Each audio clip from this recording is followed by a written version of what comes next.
Hello and welcome. Let's talk about Bitwise operators. We showed you a little glimpse of this in the previous lecture when we talked about assignment operators, because assignment operators have all these compound assignments where you can perform an operation like an addition and then also assign. You can do the same things with these type of operators. But let's go into these in more detail and exactly tell you what they are. So C offers bitwise logical operators and shift operators. Those terms might be completely clueless on. They look like logical operators, but they're quite different. They don't do any kind of Boolean evaluations. They don't evaluate to true or false. They're not. They kind of look like the ampersand, the two ors, but they're not doing any kind of Boolean evaluation. What they're doing is they're operating on bits inside integer values. And so you may ask yourself, why the heck would you ever want to do this? Well, it's not used in most programs. It's more of an advanced technique. Even though this is a beginner class, they are part of the operators, and operators are a beginner concept. So I'm going to address them, but we're going to not necessarily focus on them a ton. I'll give you some examples, show you how you can use them, but you're not going to be an expert in this after this lecture. But the way that they're useful and why you'd actually want to use them is because you can store quite a bit of data. So there's bitwise operands called and, ampersand, and the bitwise or, which is an or, just a single parallel bar. Try not to get these confused again with the logical operators. The logical operators have two of them. Ampersand, which is an and. The bitwise operators just have a single. So just an ampersand or just an or. And so what they're going to do is they're going to test and they're going to set individual bits inside of an integer variable. What is a bit? Right? We know a bit is a way to measure data. But a bit is essentially just a 0 or 1 value. And 8 of those make up a byte, right? So a bit is a 0 or 1. And what you can do is an integer, remember, depending on the system you're running, could be 8 bytes. And so you could turn on and off each bit. And when I say turn on or off, I'm saying you can either have them be equal to 1 or 0. And then you can use those bits to tell you something. So you can store a lot of data by having bits represent some kind of data. And that's why one of the reasons why the computer uses bits and 1 and 0s and binary numbers to do operations, because you can store a lot of data. Now, exactly what this means is, here's an example, okay? You could use a single integer variable. Again, an integer is a number. An integer represents 4 to 8 bytes, depending on what system you're running. That means if there's 4 bytes, that means there's 32 bits. There's 32 zeros or 1 values. All right, so you can use all those bits to represent something. So for example, if you want to store individual characters of a person, you could just have 1 bit tell you whether or not the person is male or female by saying 1 is equal to male, 0 is equal to female. You just either turn it on or turn it off. Then you could use 3 bits to specify whether the person can speak French, German, or Italian. So the 1 bit could represent French. If it's not 1, 0, then that means they don't speak French. If German is 0, that means they don't speak German. If it's 1, it means they do speak German. So by turning off and on these bits, setting them 1 to 0, you can represent a lot of data. You could have another bit to record whether the person's salary is $50,000 or more. If it's 1, it's true. Yes, it is. 0, false. So basically, we just specified here, it actually says 4, but we actually specified 5 bits of data. Only 5 out of whether or not we have 32 or if we have 64 bits, but we only used 5 and we were able to represent whether or not a person is female or male, whether or not they speak French, German, or Italian, or all 3, or one or the other, and whether or not they're making more than $50,000. We can represent all that data in our bits. And these is where the bitwise operators come in handy.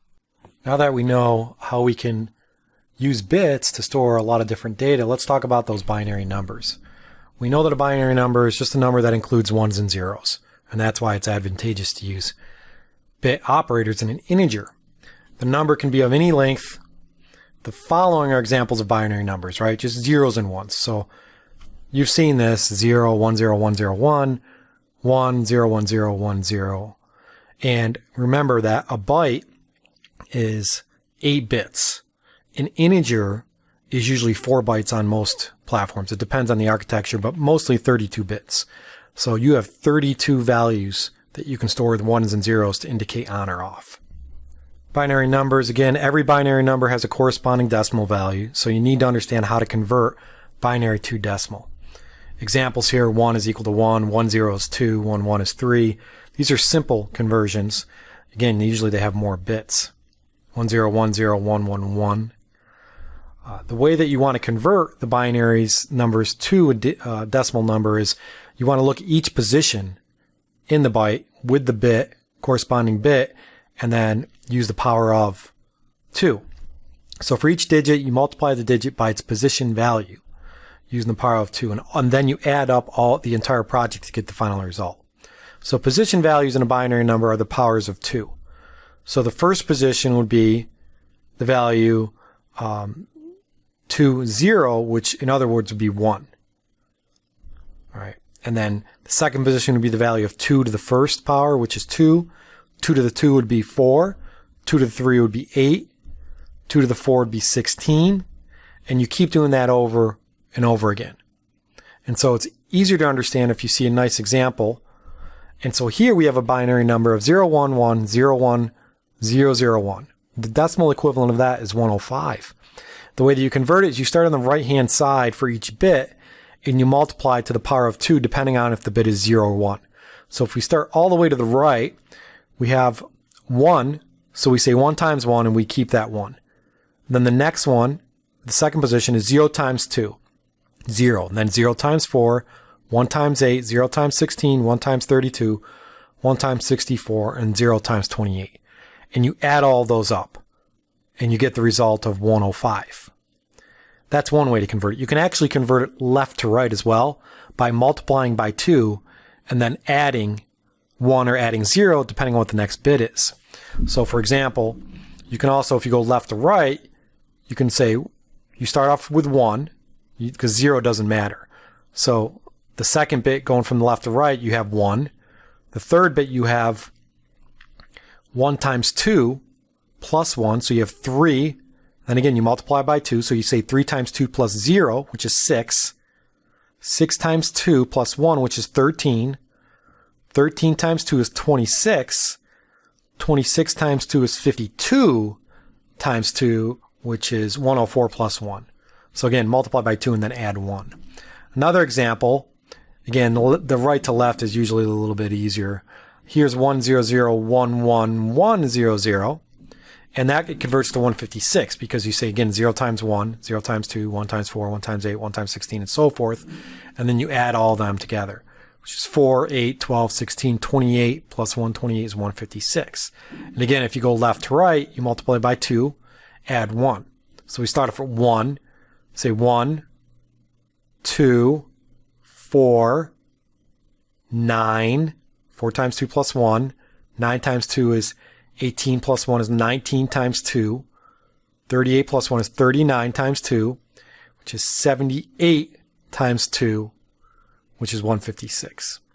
So this is a quick demonstration of how you can convert binary to decimal. Now, converting decimal to binary, I usually just use a conversion on the web if you're really interested in that. But you can take these binary numbers and then perform bitwise operators. So let's take a look at the bitwise operators. So the bitwise operators are summarized here. And again, another nice table I got online, but they look similar to logical operators, but again, don't confuse them. So the ampersand by itself is a binary AND operator. And so what this is doing is it's copying a bit to the result if it exists in both operands. So if both of them are true, then it's going to copy a bit. So if A and B is equal to 12, you're going to have a binary representation of 00001100. So A and B would be that number. And we'll go through some examples. A binary OR copies a bit if it exists in either operand. Okay, so A or B will copy a bit if it exists in either operand. So if either operand is equal to 1, it will copy a bit. And then the binary XOR, this is the exclusive OR. This will copy the bit if it is set in one operand but not both. So if you have a true but only one true, and you use the caret to represent this on your keyboard, then it's going to set, it's going to copy a bit and it's going to say it's true. Binary one's complement. So again, we're getting the binary data here because we're talking about bits. So hopefully one's complement operator is unary and has the effect of flipping the bits, basically just negating them, taking the amount off. So an example here was if you say tilde A, you're applying the ones complement operator. And if it's equal to negative 61, it will be 1100001, right? So if you were to actually convert that binary number to decimal, which is a negative number, and the first number is the sign. So 1 tells you that it's a sign, and then you say 1, 2, 4, 8, 16, 33, 33, and then 61. So that's how it would be represented. So I'll go through more concrete examples of this, but basically, if you have a binary number, A is initially a binary number that's 00111100, which is 60, and you supply the flipping, basically, it's going to then turn into negative 61, which is 110000000011. Right? So these are the results of variables that are actually set. So if, again, I'm assuming that A has certain binary representation and B has a certain binary representation. So if A is equal to, again, 60 and B is equal to 13, then the result of ANDing them together, doing a bitwise AND, is going to be 00001100, which is 12. And again, I'll go through these examples, but this is trying to provide a little description of these different binary operators. The greater than symbol is going to, the less than symbol is going to shift bits to the left. So the left operand value is moved left by the number of bits specified by the right operand. So if you do something like A less than 2, and A is actually equal to, some binary number, for example, like 00111100, you're going to shift the bytes by 2. So you're going to take off the zeros, and it's going to become 1111, and those zeros are going to go to the end. And the same with the right shift operator, you're just shifting them to the right as opposed to the left. Here you use the greater than symbols. And so I'm going to go through these in a second. The other important thing to understand with the bitwise operators is how do you evaluate these A and B values, right? So what does a 1 and a 1 evaluate to? A 1, if it's an ampersand. If it's an OR, 1 and a 1 evaluates to a 1 as well. But a 1 and a 0, if you're using an ampersand, doing an AND, that evaluates to 0, false, right? So I just wanted to provide a little truth table here that shows you the values when you do and use an AND, an OR an exclusive OR. So here, if you have P0 and Q0, which means they're both false, and you apply an AND, it's going to be false because they both have to be true for that to be true. And that's what you see in row 3. If they're both true, then P and Q is going to be evaluated to 1, true. If they're not both true, it's always false. P or Q, only one of them needs to be true. So that's why you see rows 1 and rows 2 equal to 1 and row 3 equal to 1. The only time it's false is when they're both false. And then the exclusive OR is at least one of them is true and only one. Right? So if P is false and Q is true, it will return 1, true. And if P is true and Q is false, it will return 1. So this gives you an idea of how it's evaluated. Again, a lot of math stuff, but when we talk about binary digits, that's what we're talking about. So let's look at some examples, concrete examples in code blocks. Hopefully this will help a bit.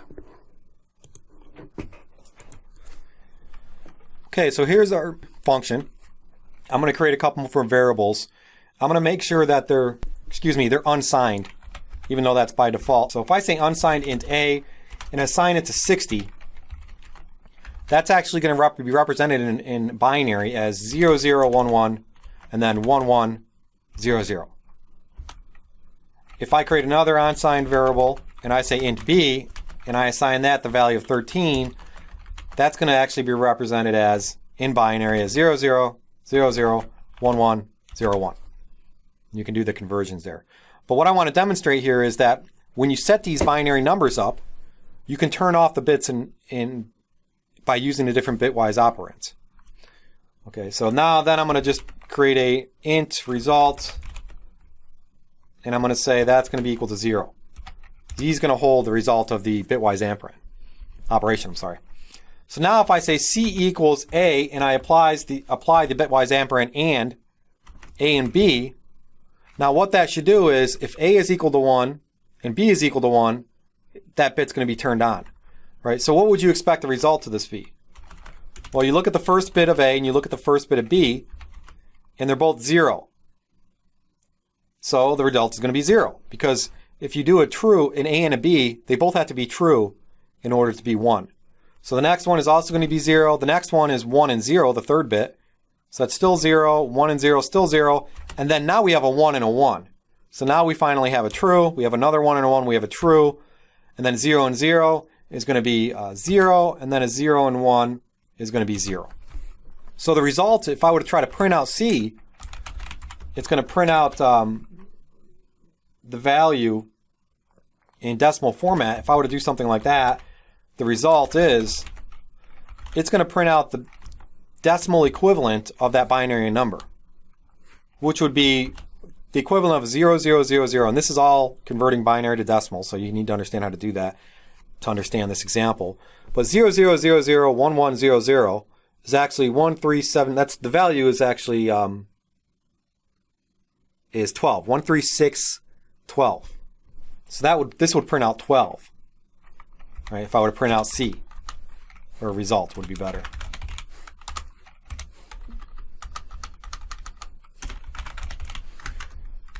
So if I run this, you're going to see that the value is 12. It actually turned off and on all the bits based on the ampersand comparison. So now I say run. We see that the value is indeed 12.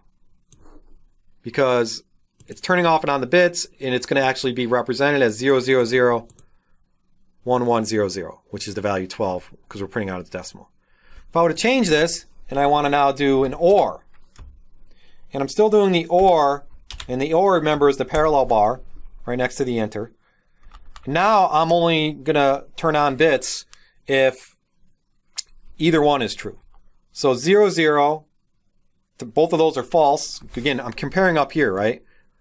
I'm comparing these bits for 60 and 13. 60 is represented as binary 0, 0, 1, 1, 1, 1, 0, 0. 13 is represented binary 0, 0, 0, 0, 1, 1, 0, 1. Each one of those numbers represents a bit. So the first bit in 60 is 0. The first bit in 13 is 0. And if I OR those together, 0 and 0, I'm still going to get 0. So that's the first result of the first bit. Second bit, 0, 0 again.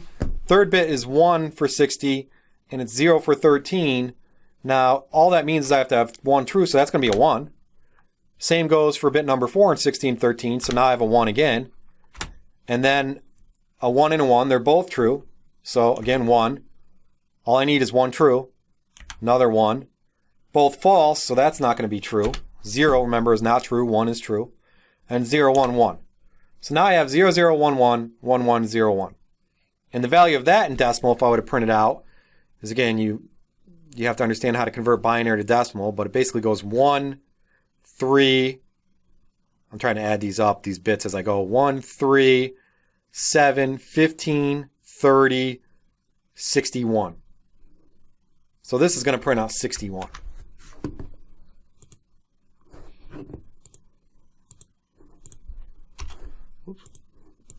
End this program and rebuild it, and we're going to see a value of 61.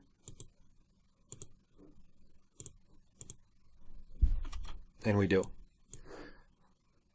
So that's Bitwise operators. And again, it's a more kind of advanced for advanced programs, but it's a nice way to represent a lot of data by using ampersands and so forth. By turning on and turning off bits, essentially. So if you didn't, you could play around with this. You could do the exclusive OR, which is the caret, right? The caret is above the 6, number 6 on the keyboard. You would see a different result. If you would add the tilde, that's just going to basically turn everything off. So for A, and A is equal to 60, 0, 0, 1, 1, 1, 1, 0, 0, it's now going to be equal to 1, 1, 0, 0, 0, 0, 1, 1. Another really cool thing you can do with the binary operators is shifting, right? Shifting left and right. There's a couple key things you know when you need to shift left or right. First of all, we know that an unsigned int means that can only be positive. It can't be negative. So if you're storing a negative value in there, the compiler will convert it and it'll be longer, it'll take up a lot of size.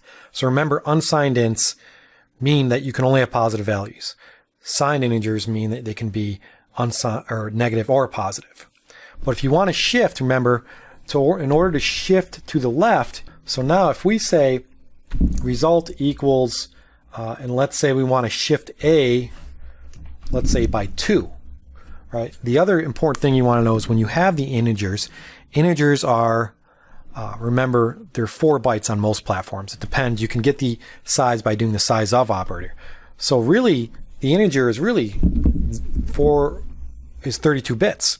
So really the number is something like this 16, something like that. What is that? 4, 8, 12, 16, 20, 24. So you probably do something like that and something like that, right? That's really the number. I only showed the last 8 bits because the rest were zeros. But if you look at this as a 32-bit integer, which is 4 bytes, this is what it looks like in binary. 4 zeros, 4 zeros, 4 zeros, 4 zeros, 4 zeros, 4 zeros, and then the 0, 0, 1, 1, 1, 1, 0, 0.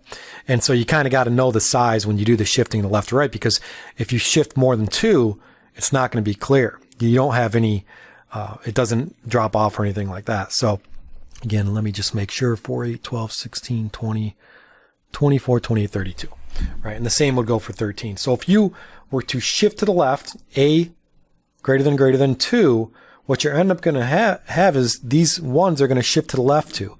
So what the result is going to be, still all those preceding zeros, but then you're going to have 1, 1, 1, 1, 0, 0, 0, 0, right? And that is going to be equal to 240, right? And if I do a quick conversion, I do it in my head by saying 1, 3, 7, 15, 30, 60, 120, 240. But we can convert that, we can confirm that by building and running. I want to make sure we spelled this unsigned correctly. And you'll see that the result is 240. And we see the result is 240. All right, so now if you want to actually shift to by more than 2, say you want to shift by 4, this is when it becomes important to understand that it's a 32-bit number. Right, so here you would actually have to use some of those zeros. So if you want to shift by 4, really what you would have is you would just have something like that. And then, if you want to group them by 4, you'd have something like, like that. Right. And so the result here would be, again, if I do this in my head, you have 1, 3, 7, 15, 30, 60, 120, 240, 480, and then 960. Hopefully I did that right. Again, when we run this and we say 960. So that's shifting to the left. If you want to shift to the right, use the greater than symbols. So shifting to the right, binary right shift operator, you do the greater than. Binary left shift operator, you do the less than. So here, if you're going to shift to the right, you want to move to the right 4. And what happens if you have the end here, so if you have your original 60, you try to go 4, you're going to have digits that just get dropped off, right? So instead of having, these last 4, which originally, again, we have 60, so we have 0, 0, 0, 1, 1, 1, 1, 0, 0, we have to move over 4. So we're going to end up losing 2 bits because they're just going to drop off, and what we're going to end up with is something like this, 0, 0. And so this would just be equal to 3. Something like that. So you actually lose bits because you're shifting to the right too much. Let's see if we can run this. And you have the result of 3. So you have to be careful when you shift left and to the right. Make sure you use those 32-bit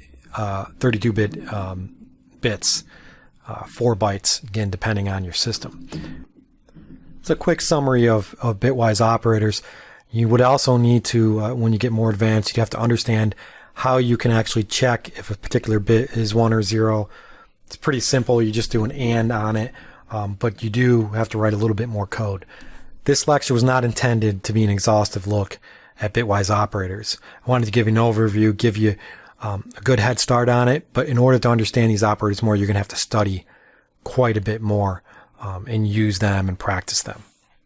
So I hope this was helpful. Again, it can get a little confusing, so you want to follow and you want to play around with it. But again, what's the best way to learn? Write some code, learn some examples. Thank you.